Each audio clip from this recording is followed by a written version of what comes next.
Welcome to the Legal Influence Podcast, a show for influencers and content creators looking to grow thriving and influential businesses legally.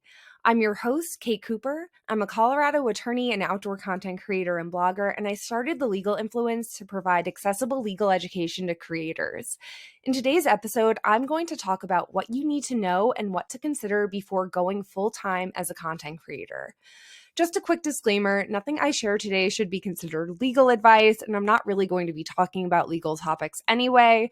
This episode is more about business and your career. So if you're a content creator or an influencer who is considering leaving your 9-to-5 to pursue content creation full-time, or on the other end of the spectrum, you're currently a full-time creator who is considering getting a new part-time or full-time job, this episode is for you. Now, I do want to preface this conversation by saying that I completely recognize that everyone has a unique financial situation. And when it comes to making the decision to go full-time as a content creator, finances are probably going to be your biggest consideration. When it comes down to it, the numbers have to make sense for you.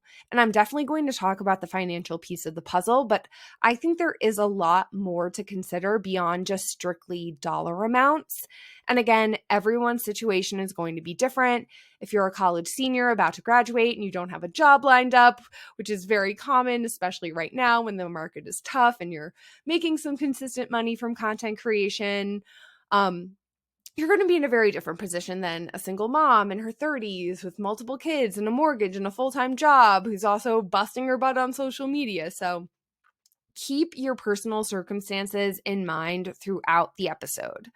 So before I get into the financial considerations, I want to talk about your bigger business and career plans and how you plan to sustain yourself long-term, because brand deals can be a really great source of income for influencers and content creators, especially depending on the terms. They can be very lucrative and provide a huge influx of cash at one period of time.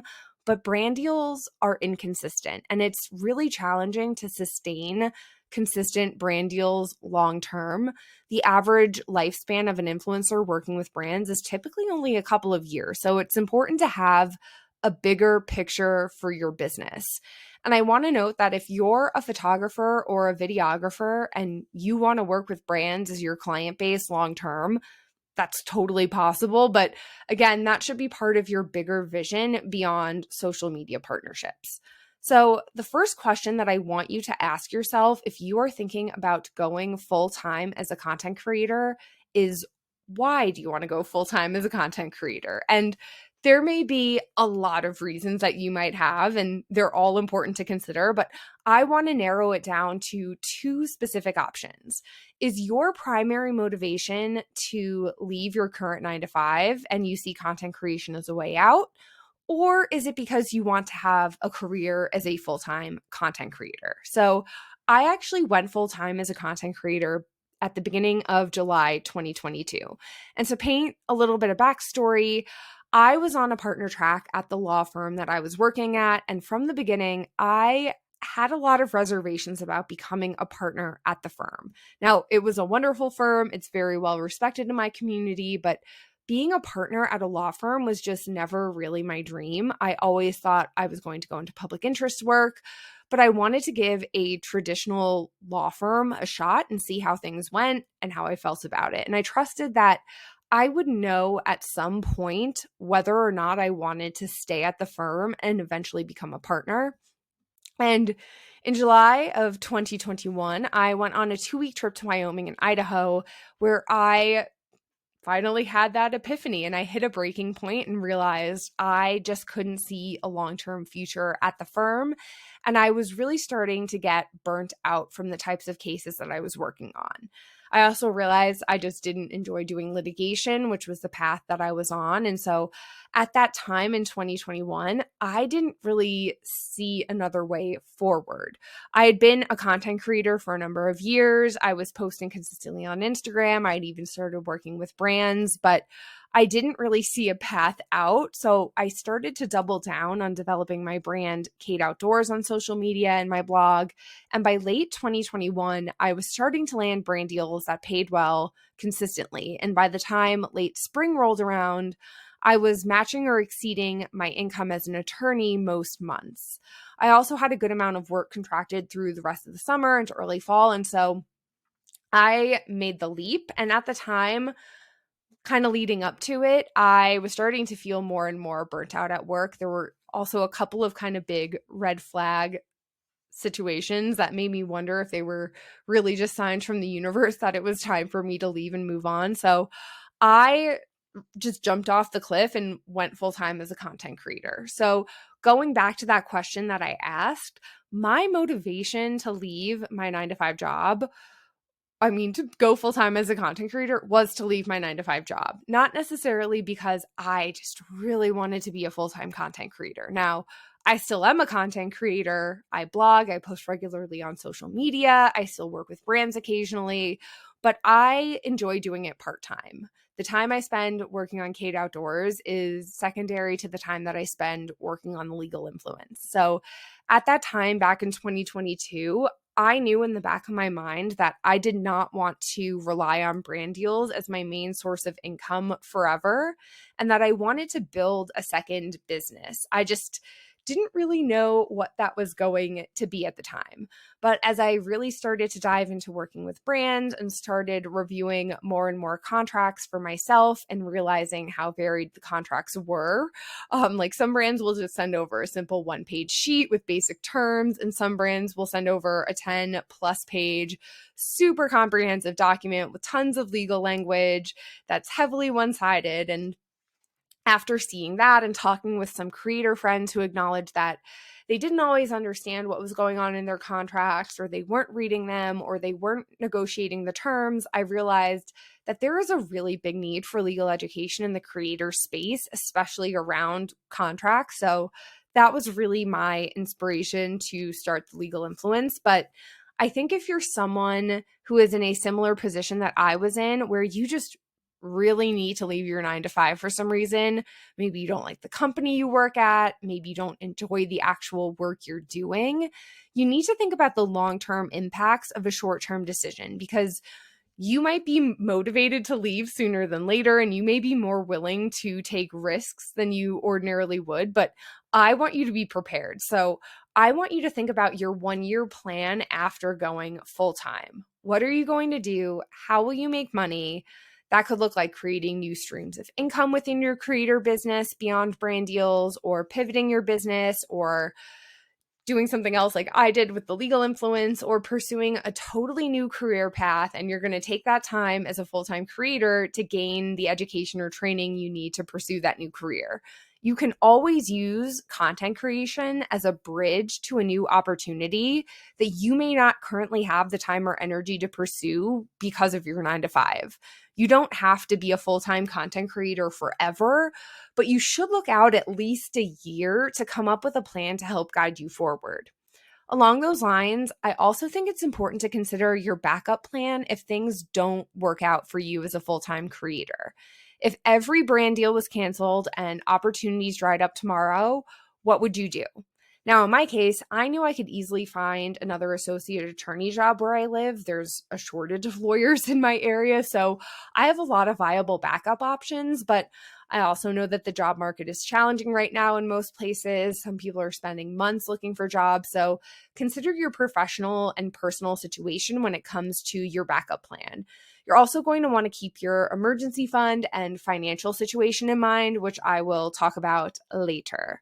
Now, if you want to go full-time as a creator because you love content creation, whether that's influencer marketing, blogging, photography, videography, whatever, that's what you see yourself doing as a career long-term, then I think you have much fewer professional variables to consider, because your decision is going to be motivated by moving towards where you want to be rather than trying to leave a situation.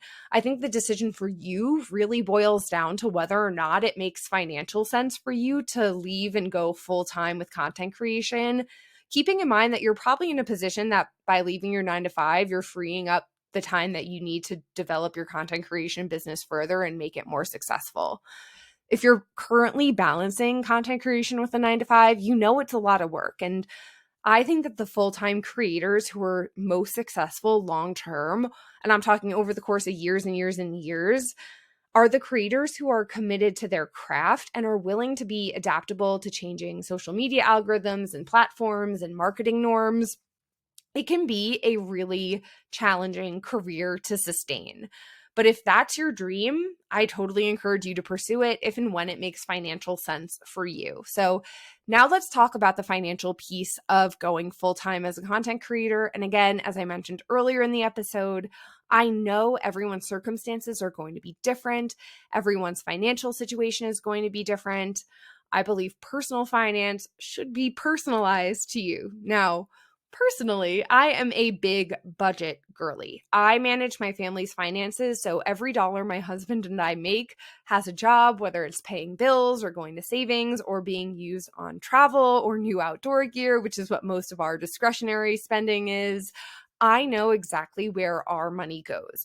And I attribute being able to weather the inconsistencies in my own income over the past 2 years to being very organized with my finances, along with prioritizing savings and paying down debt. I've been aggressively paying off my private student loans over the past 4 years in particular, and I really tried to take advantage of the federal student loan freeze, and I'm so close to finally paying them off, and that's going to lower my monthly expenses considerably. So I cannot wait. But all that to say, I think it's really important to be hands-on and proactive with your finances before going full-time as a creator or an entrepreneur.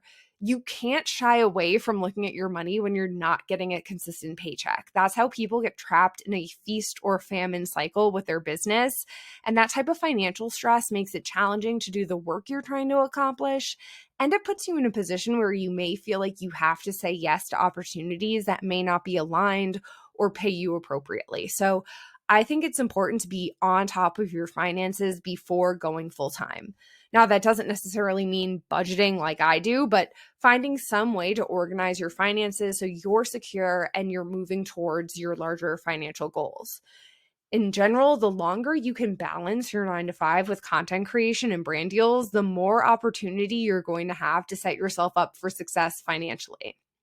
So the first thing I would recommend having before going full-time as a content creator is a healthy savings account with an emergency fund that can cover your living expenses for a certain period of time. Now, that amount of time is going to depend on your personal expenses and life situation, but in general, I think just given the current state of the economy, anywhere from at least 6 months to a year is probably a safe bet. Again, your personal situation might vary if you're a young single person with no obligations, working in an industry that you can easily find a new job in. You might not need as much saved as somebody with a family and a mortgage and more obligations and responsibilities, but determining what your emergency fund amount is really important before you go full-time as a creator, just because of how variable your income might be.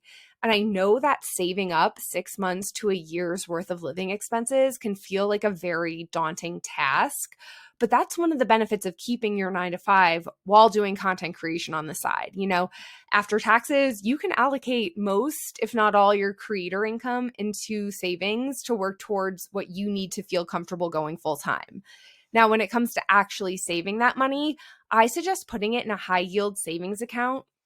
So right now, interest rates kind of vary, but I've seen accounts with rates between like 4.5 to 5.5%, which is a pretty solid return for a savings account.